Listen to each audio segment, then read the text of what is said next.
today's presentation. And first of all, let us thank you all for coming on this coldest day of the year so far. I think most of you know Susan. She did her MED at Wayne State, her PhD at Michigan State University. She's a professor and colleague, so she's a professor of inclusive education in the teacher education division in the College of Education right across the way. Her scholarship explores the social production of disability by using a disability studies theoretical framework. Her work is informed by her personal relationships with disabled people, including 3 of her now adult children. And her talk today will be from a more personal standpoint, sharing the autoethnography of mothering disabled children. She joined the College of Education in 2014 after holding a number of positions at other institutions. She was at Chapman University in Southern California, where she was director of the PhD program in the College of Education, and National Louis University, where she was director of doctoral programs. As I've said, her research examines the institutional production of disability, particularly the production of disability in educational institutions. Through her work, she describes the ways in which educational structures, spaces, and discourses create the meanings of disability and form the social responses to disability. For example, her 2016 study of the 23 California State University system homepages demonstrates the meanings assigned to disability across the state's university system. Susan is known by her colleagues in the College of Education as being collaborative, and her recent publications indicate that, including publications with Sandra Gonzalez, exploring the complexities of CLD parent involvement, what we need to know in teacher education, vital questions facing disability studies in education, and many other publications. And so I'm not going to read them all. She's received grants and awards for her work, and so without further introduction, I'm pleased to introduce to you Susan Pavey. Thank you, Carolyn. Well, it's so good to see you all, and before I begin, I feel like I have to explain the way I look. My colleagues from TED have heard this many times. I have cancer, I'm in chemotherapy, I'm going to be fine, or so my doctors say, but it's just, it's a long road with many treatments, many different treatments, so that's my explanation. I started this work, this particular article that I'm going to talk about today, quite a few years ago. I got to thinking about being a mother of now adult disabled children and the many decades of that experience that I've had, and how it resonated and didn't resonate with being a special education teacher, with being a special education teacher educator, and really since my early 20s thinking about disability literally 24/7, whether as a mother or as a teacher or as a teacher educator, and sometimes all those 3 things all at once. So when I saw the call for the special issue that I submitted this to, which is special issue in Hypatia that came out last summer, I thought that's a perfect special issue for me to submit to. I've been working on mothering. There's a lot of shame associated with being a mother, and of course I'm gendered, so I thought I should be able to say something about all of that, so I did. I decided to take an autoethnographic approach. I really wanted to tell my story, and part of my story is, as I said, being a mother. So I've raised 4 kids. 3 of them are living. My daughter died many years ago. She had very significant multiple disabilities, required 24-hour care. My 2 oldest children, now 37 and 43, also require 24-hour care.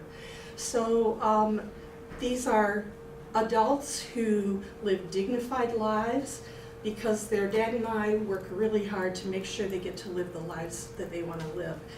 It's a battle every day, and the experiences that I had as they were growing up are only sometimes intensified, advocating for them as adults. So I didn't want to spend a lot of time about autoethnography. This slide gives you a little bit about it. I wanted to just mention it is a qualitative research method, and I like that it privileges personal experiences. But yet, we know that the knowledge we gain from autoethnography is partial, it's incomplete. I did a lot of work with the feminist literature, looked at feminist literature on shame, looked at feminist literature on mothering, and this is an abbreviated list. I also use literary texts, and I want to talk a little bit about those. The first one, I Stand Here Ironing, is a short story, and it's a story of a regretful mother who wishes she had done more, even though she did everything she could. The second one is a poem by Irma Bombeck. Maybe some of you older folks remember this poem, The Special Mother. I'll read that in just a minute. Another poem by a man named Levy, Shame. I'd like to read that. In fact, I'll read that now. So this poem, as I was doing my research, really hit home for me. Oh, great. My slides all came out. You know what, I'll just read them on the, Are they numbered? no, they're not numbered. Of course they're not numbered. That's okay. Okay, here's the poem by Levy. This resonated for me. I could see myself, thank you. I could see myself in this poem. I drag my shame outside for a walk because it needs a little air. And we head for the quaint shopping district where my shame and I can make a round of the plaza, ringed with open-air cafes, and maybe stop for a drink. At first I wonder, why are people looking at me, looking at us? But then I look down and get it. My shame, after all, it exudes a certain odor. It sweats profusely, and it's difficult to tell exactly what it looks like, or how tall it is, or even what sex it is. Suddenly I feel it twitching, as if it's about to make a run for it, which makes me grab its hand, or what passes for a hand. So now my shame and I are walking hand in whatever by the shop windows, and we can see our reflection, and I watch us pretending not to look. There's quite a bit more to that poem, but I'll stop there. I also used Audre Lorde's Who Said It Was a Simple poem, which for me is a really important poem, and I got the title for the article from the first line of that poem.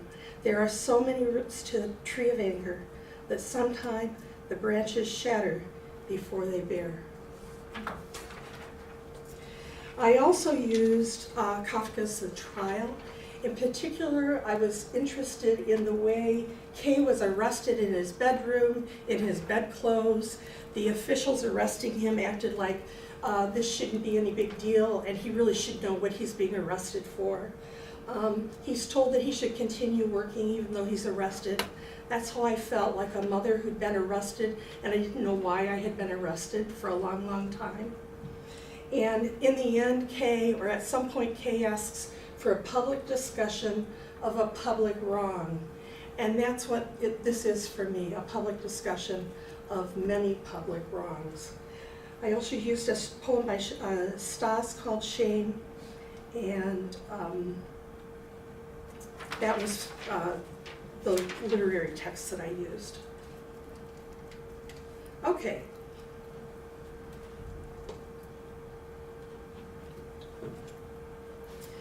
So I looked at the literature on mothering and was struck by Rich's notion that mothering is exquisite suffering.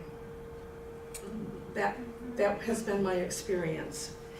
I see it as an embodied experience of nurturing and raising children, and I don't necessarily think it has to be a female doing that. I think that males can also mother. I'm interested in mother as a subject position, a locus point in power networks, and I also think about it as understood through normative discourse, microphysics of power, and power authorizing and denying emotions and actions, guiding individual conduct. thinking about mother tropes. You've heard of many of these: the self-denying, long-suffering mother. If you're not free of complaint, then you're not a good mother, in other words. So the good mother is a trope. The tiger mom, the soccer mom, the smothering mother. Refrigerator mothers in the 40s were thought to cause autism.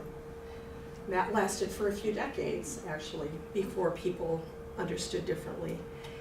And I also write about ableism as writing the narrative for mothers of children with disabilities. So that does bring us to the special mother. Some of you will recognize this. This is only part of the poem. I should go back for a minute. When I was a young mother in my 20s, that was 40 years ago,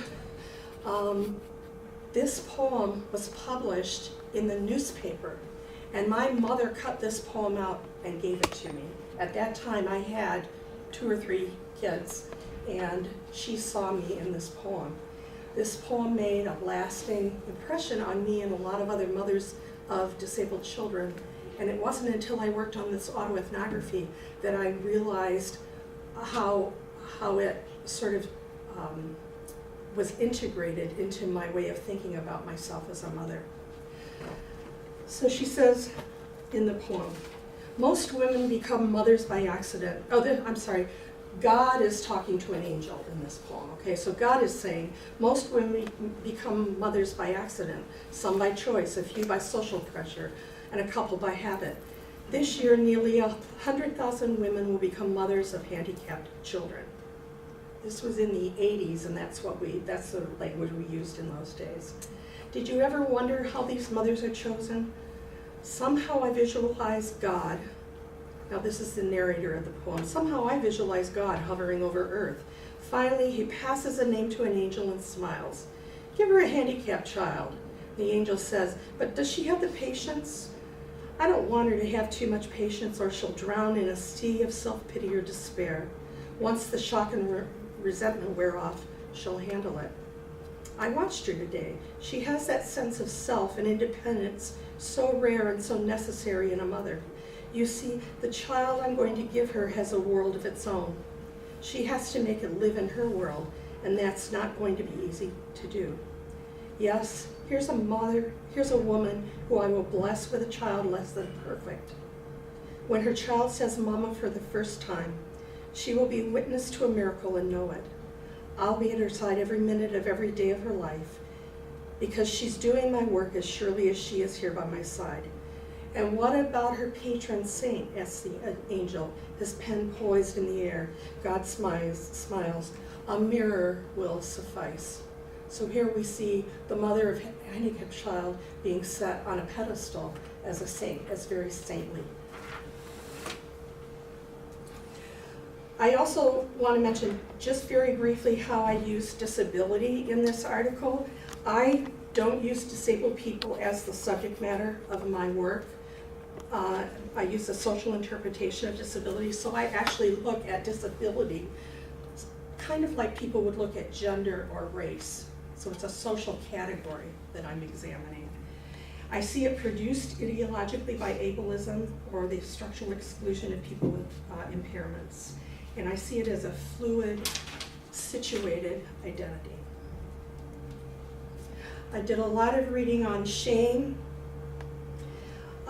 and see it authorized and prescribed by power. See it as a painful loss of dignity, and I've already read you Levy's poem, I Drag My Shame Outside for a Walk. It's a wonderful example of the loss of dignity. And I see shame as silencing and marginalizing, and one of the ways I talk about a mother in shame in my article is that mother steeps, soggy, numb, lukewarm. That's how shame feels to me. Now we have things out of order. Yeah, sorry. That's okay. No way to do it. You didn't know? No. Let me see what's next. Oh, maybe they are out of order. One never knows. Okay, so here's the sentence that I borrowed from Lord, and let's hope the rest are in order. The rest of my talk, I want to read to you the part of my article that I feel is like the climax. So in many ways, I see the autoethnography as a narrative or a story, and there was a very climactic part of the story where the mother, me, had some decisions to make, and they were difficult decisions.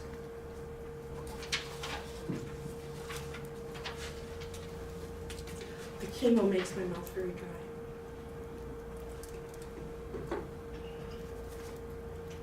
Okay. The sacrificial mother is self-denying and unacquainted with her affective options. She does not realize she has the right to be angry, so she steeps, soggy, numb, lukewarm, in her shame.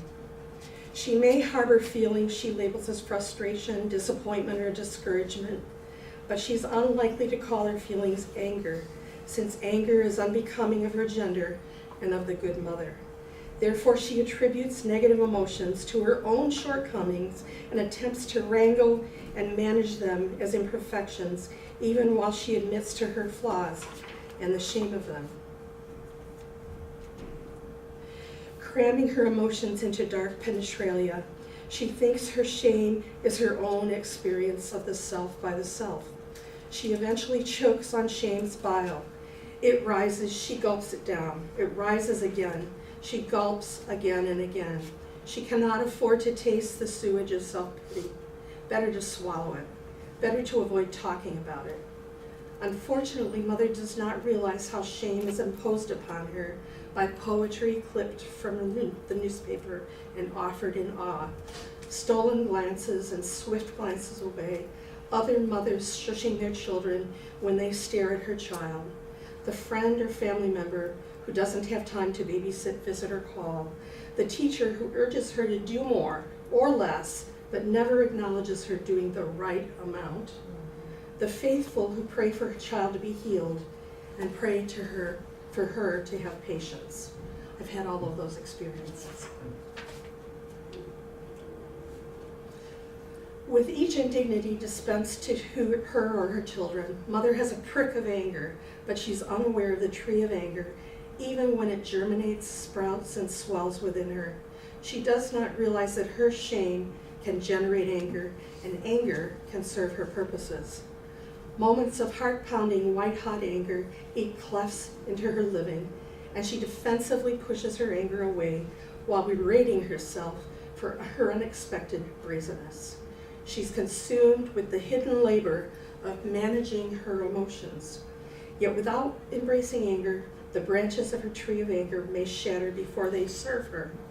The sacrificial mother does not understand that her emotions are attached to the productive field of power relations, causing for her to be docile and divided from herself, alienated and ashamed.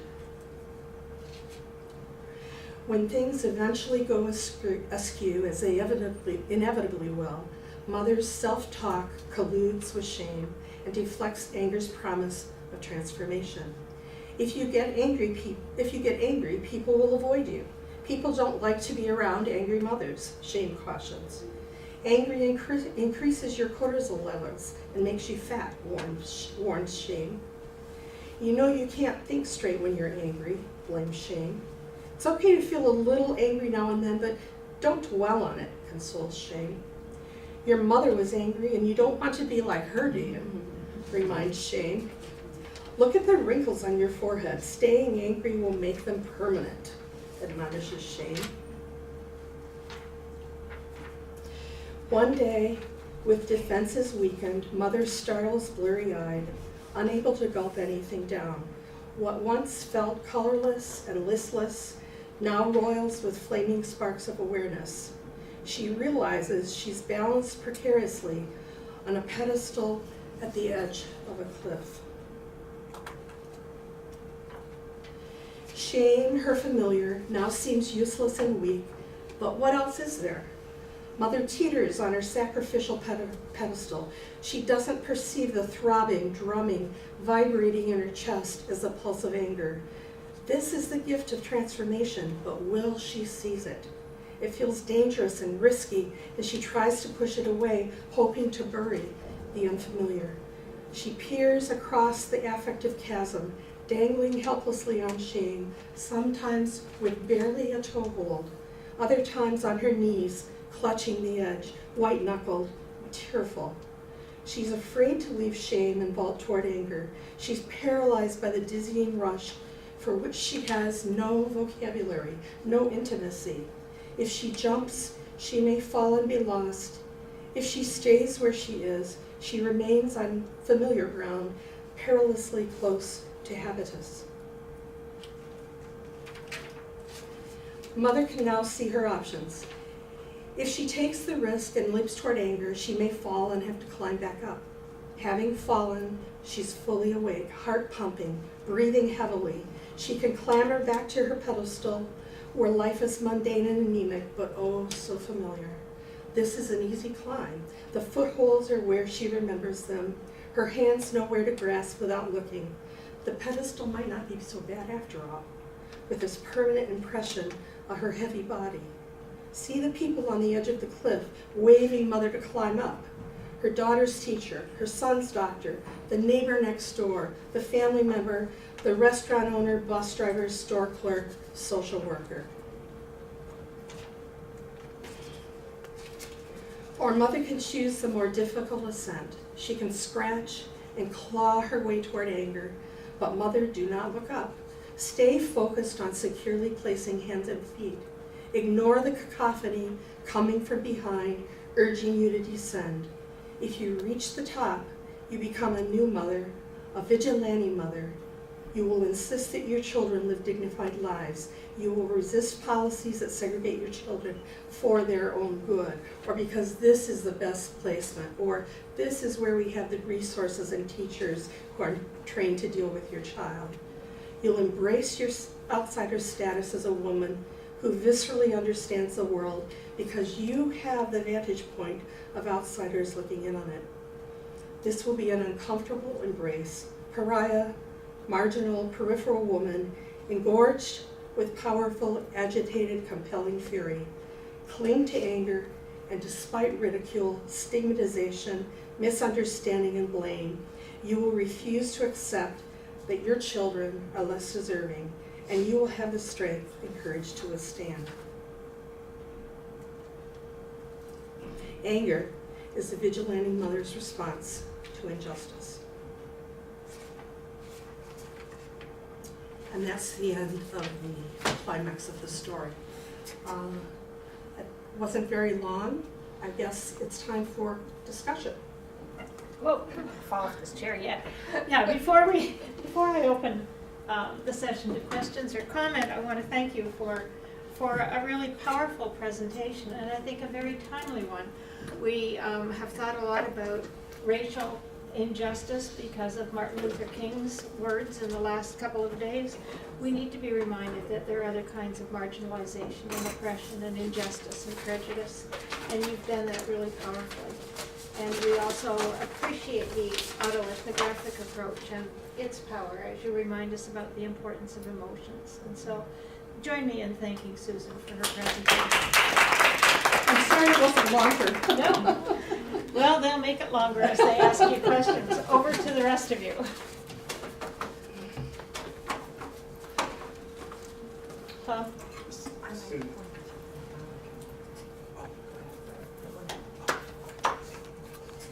Susan, I know that one thing I've heard you do in a way that's very generative is to say that in your larger work, you're thinking of inclusivity or ideas of inclusion, not just in relation to questions of ability, but obviously that's important to your work, but that you are trying to get a hold of the overall dynamics that would include notions of inclusion about people with disabilities. You said something very interesting, which you made me think about, really what when we talk about race, we're not studying African American people. What we're really interested in is discourse and power about it.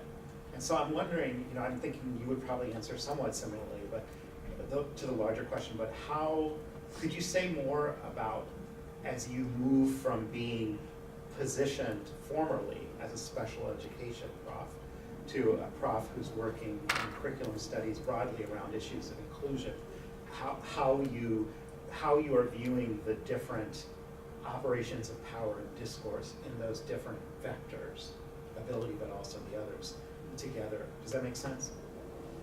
Well, I'm not sure. I'm not sure I'll answer your question.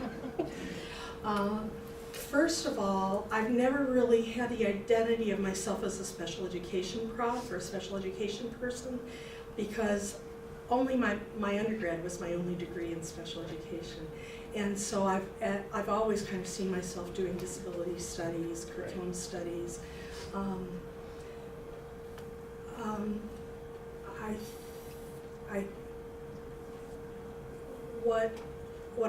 I guess I'll talk about my frustration. What I'm frustrated about is that the folks doing curriculum studies, for example, or diversity studies or multiculturalism, for them, disability is often an add-on. Right. And when you just kind of tack it on at the end of a list of things, it doesn't really have any meaning. And well, it doesn't have any meaning, the meaning I'd like it to have. I guess it does have meaning in the sense that it's being minimized, you know? It's really almost ignored. On the other hand, disability studies has been criticized for its lack of work in race and LGBTQ issues. So we're also at fault for using add-ons or ignoring them altogether. I'm not sure if that answers your question. I think it's getting towards it. I mean, because I mean, and I won't take a lot of time, but you know, I think that for those of us like me who came up in critical theory, not thinking a lot about disability, there's a desire, you know, not to make it an add-on, but to incorporate it the whole way. And I see, could be wrong, but I see your movement. I don't want to say it's other than that. The framing of you as special education was not from you. It's the way that people, I think, refer to you. Right. You were positioned that way. But that your work is more to, I'm guessing, I don't really know for sure, but that you if you had a more ordinary point, it was within the disability studies field, and that you're making gestures to make that realm broader. Yes, well the same social processes that oppress disabled people, I see operating in other spheres. And so one thing that I'm trying to do is talk about, say, inclusive teaching, for example, as it's not just about disability. It's about all kinds of kids who are marginalized, who we don't think carefully enough about when we're teaching. So what I've done lately is kind of move away from talking as much about disability and more about any social group that's excluded or marginalized. It's like at the core of it, maybe just from hearing you talk, it's sort of like at the core is an idealized, the criticism is of an idealized person, whether that's able, white, male, you know. There was another question over here. I don't know who was going to ask it. As Tom started. No, I think it was more just Okay. a comment. John, did you have a question? Yeah. Well, I guess this is, I don't know where to call it, question or comment. It just seems to me that yours was a very personal story. And I think as a man, wanting to hear how a woman, in a way, deals with the most crucial aspect of being a woman, having a child, seems to me another aspect of what you're talking about. And for me as a man, that is an insight we don't often get to hear. You know, what is it like actually carry a baby, bring it to term, and then having to deal with if it has an issue. But that's a very personal struggle. You put it as a very personal thing. So looking at it as a man, I'm thinking I'm getting to hear something that we don't often get to hear women talk about. So I think that's a really special thing. Huh, That's interesting that you say that, for a couple of reasons. First of all, when I was kind of honing this, I had my husband read it, and his response was that he felt, because my husband does a lot of mothering of our adult children, a lot. And so he felt almost as though his mothering was invisible here. And he was worried that other men would feel excluded in some way, which was never my intent, obviously. This was written for a particular audience. I submitted it to a journal of feminist philosophy for a special issue, so I had a particular audience in mind, and men weren't in that audience for some reason. But I think that's really interesting that you say that you have that reaction. Thank you. Christina? So I have a connection like to what Tom was saying. So I felt it was just a wonderful piece, and I think that the autoethnography is also what emerged from your centering, obviously, your story. But I think that the shame, that your discussion on shame is what directs us to understand those hegemonic kind of normative discourses and processes that push us to fight for inclusive spaces, right? So I think that was just so powerful, the depth of that shame that you described, and it's almost like the rationale for disability studies, right? That's what we're creating in people that isolates them and keeps them apart. And you know, the thing is, I didn't know for a long, long time that I was being shamed. That's what that's the message I was getting from people. It took me years and years to realize, oh, I'm supposed to be ashamed. Well, maybe I am feeling shameful, because my kids weren't perfect. They were among the devalued. And not only was I never doing anything right, but they were never doing anything right.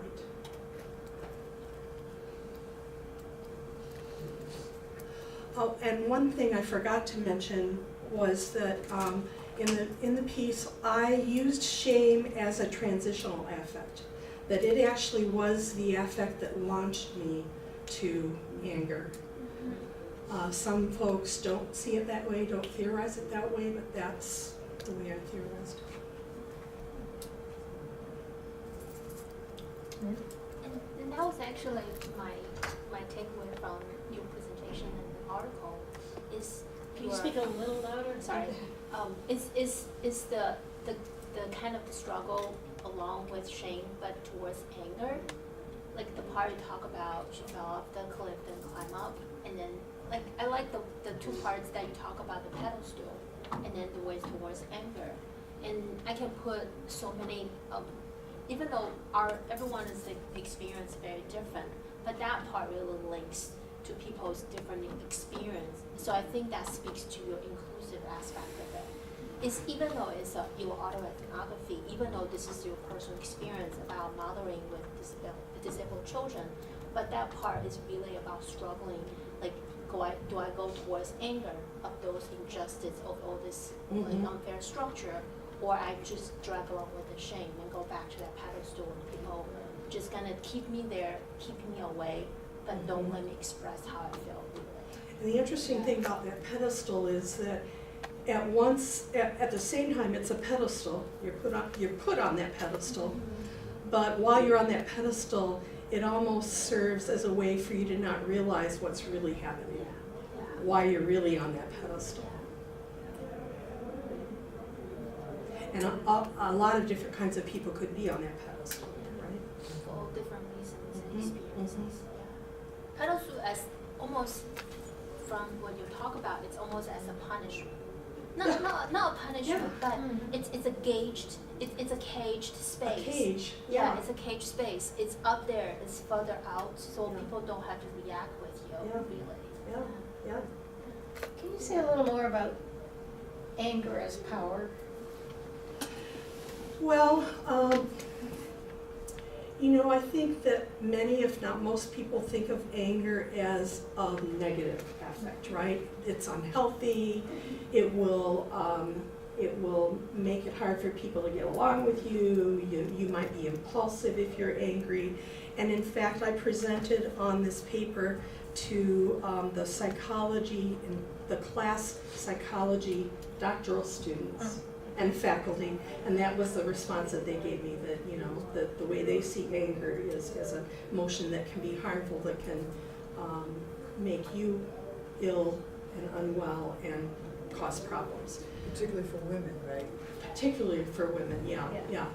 But when I came across Audrey Lorde's writings about anger, I sort of agreed with her that it wasn't until I became angry, till I knew I was angry, and I purposely used my anger as a way to be strong enough to fight the fight that I had to take on. Shame caused me to avoid those fights. It's the notion of righteous anger, really. Yeah, I think so. Yeah. A vigilante, like a vigilante mother. Chris? One of the things that really kind of resonates, you kind of start off with talking about is how kind of power functions in terms of authorizing certain things and denying others. And listening to your talk, I really enjoyed it. It really gets me thinking about how the idea of mothering is this, in a lot of respects, almost an impossibility. You know, that like, I find myself wondering about how much of motherhood is defined by what it's not. Right? It's not about what people are doing. It's, oh, you're not doing this. You're not the tiger mom or the refrigerator mom or whatever. And that becomes the kind of vehicle for shame. And it just makes me kind of wonder, like, how could you not be angry? Right? Like, how could you not be angry in that context when you're presented with something that's impossible? So I mean, it's not a question, but it's just kind of things that are resonating, rumbling around in my head. Well, a lot of the theorists, a lot of the mothering theorists have asked questions like that. How could you not be angry? I mean, It just seems to me, though, that what underlies this is really, I think, whatever the anger comes from, or what I heard from what you say was really there was a love underneath it. There was a love for that child, and that came through. All that other frustration and anger, for whatever reason, but it was because of love. And that's what came through for me.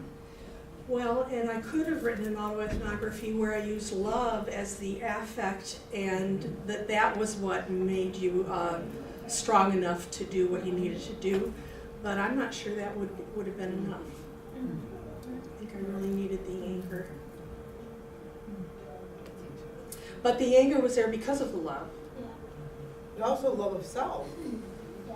right? I think it also like pushes us to think about like who gets to be angry. And so if we go back to like disability studies and kind of why we need disability studies, right? Like, we're all, you know, anger is interpreted differently depending on who's angry and why they're angry. And again, it's the same forces that contribute to shame contribute to the silencing of anger, the not allowing a voice from different, you know, groups. So businessmen, Wall Street men, perhaps they get angry and make the deal. That might be looked at, you know, or portrayed in movies as like desirable. Yeah. Whereas Black Lives Matter might be looked at as, you know, hostile. Yeah. One thing that I'd really like to follow up on with this, and I'm not sure when I will, is I also was thinking about how ableism doesn't just affect disabled people, it affects the whole family unit. So if you have a disabled child in the family and mother is experiencing these emotions alter our behavior. And our behavior and our emotions can alter the family dynamics and can either make for a well family or an unwell family. So I was thinking about how things like ableism, maybe the same true with racism or other isms, those don't just affect an individual, they affect a whole network. Definitely, and the context where the isms are ignored, teach all of those that aren't even impacted directly from the ism, Mhm. but teach all the rest of the members of that community as well. You know, Christina, as you're talking, I'm thinking about a movie I saw with my son over Christmas, which is The Hate You Give, and I don't know if any of you have seen it, but it's I'm reading the book. extreme. The book isn't nearly as powerful, I don't think, as the movie. Really? And so what occurs to me is, and hate there was a vehicle for power and resistance and moving forward, right? But you don't ever mention hate. Is there an element of that in the anger, or is there a way of resisting that? I think there used to be an element of that when I was younger. When things would happen, I would feel maybe there was a Hate's little. strong, but Yeah, I didn't really like that person. It wasn't just that I didn't like what that person did, I didn't like that person.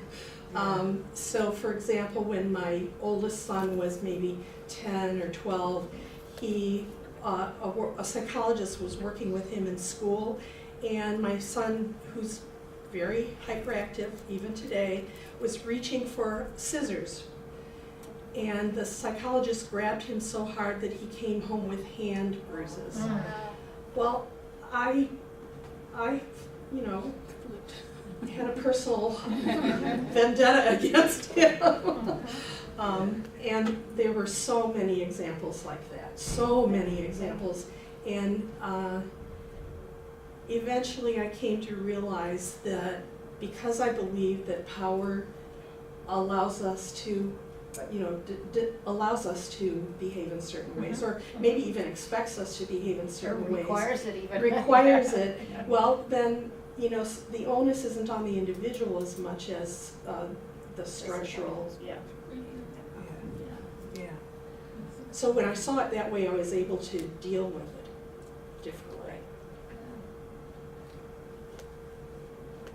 Can't see back there. Any other comments or questions? John? Well, I was just thinking this in context. I have a friend a good friend for many years, who developed dementia.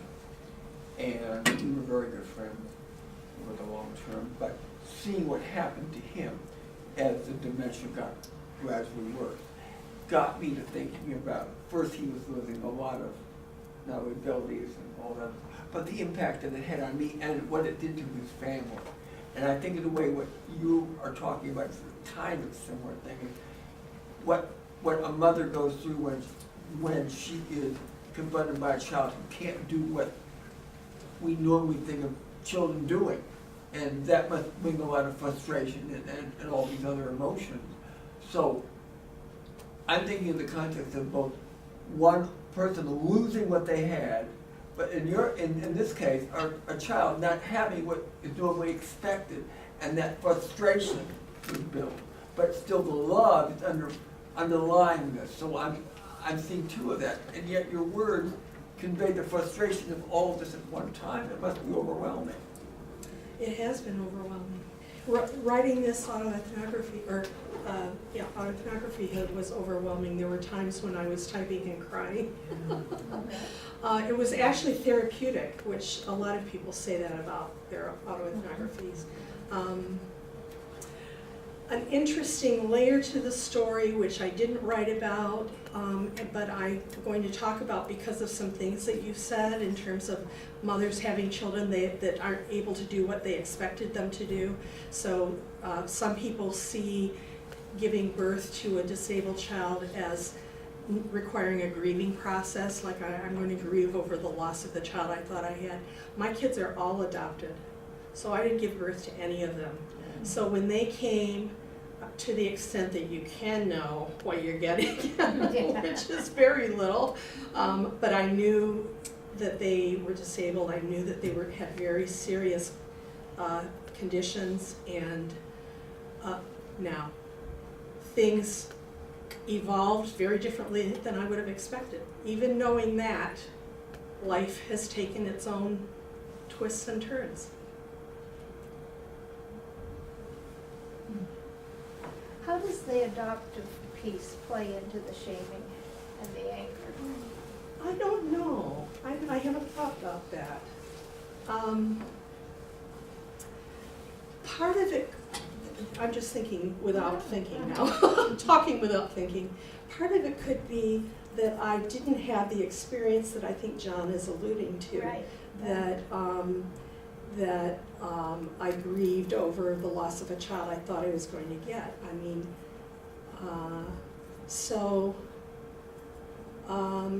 I think my anger was more righteous in that sense, that I didn't have the self-shaming of, oh, why did I, Or what did I do wrong?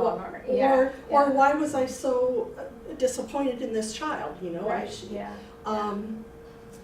Yeah, so the emotions, I'm sure, are very, very different. Mhm. And but I also know, I've talked to many mothers who've heard this talk, who have disabled children, and it resonates with them, even if they've given birth to the children.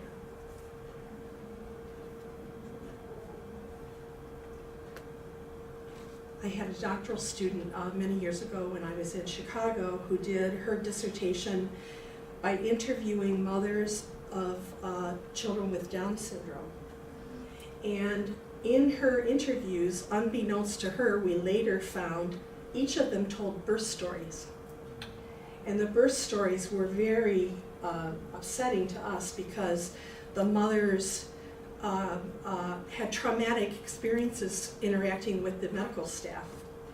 So the medical staff see this child with Down syndrome born, and they wouldn't come into the mother's rooms. They wouldn't give the mothers eye contact.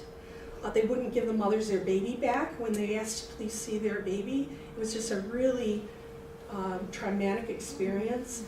And every single mother dreamed about her child dying, kind of wish dreaming that the child had died. So imagine how remembering that as the child ages. How long ago was The work, the research, a few years ago. So I didn't have any of those experiences.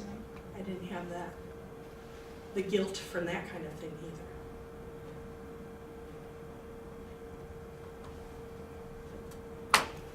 Well, if there are no other questions or comments, once again, we want to thank you. You've given us a lot to think about, so join me in thanking Susan again. There's coffee and a few muffins left. So I'll help Oh, yourself. wait.